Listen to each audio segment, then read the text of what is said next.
Yeah, I think it has worked because the number of people commenting on the blog has gone up, the number of people reading it has shot up, certainly in the last year.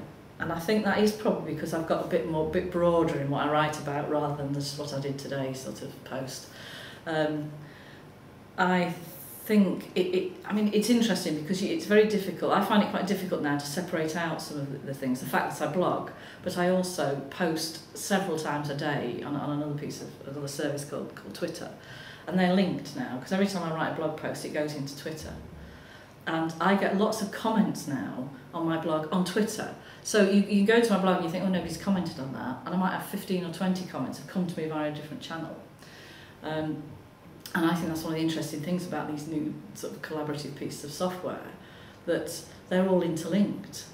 And that you can use them to create these many different communities.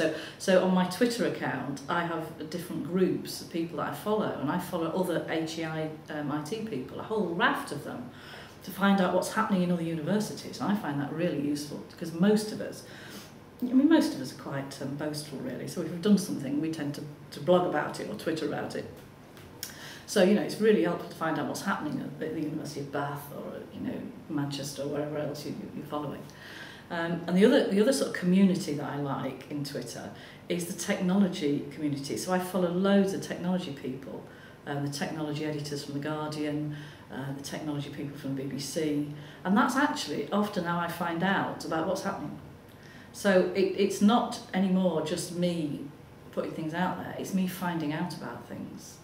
And there's quite a little community now of people on Twitter who exchange information about what's happening in the community, what's happening in technology. Did you know Microsoft have just released a new search engine yesterday? Did you know Oracle and Sun have just merged? I mean, I found out about that on Twitter before I found out about it anywhere else. So I think the whole concept of it is really interesting, and it will continue to develop. I mean, that's why, looking at what's happening with Google Wave at the moment, where that brings everything together. That's bringing email, instant messaging, video sharing, document sharing all together under one environment. I mean, that's probably Web 3.0, but it's on the way.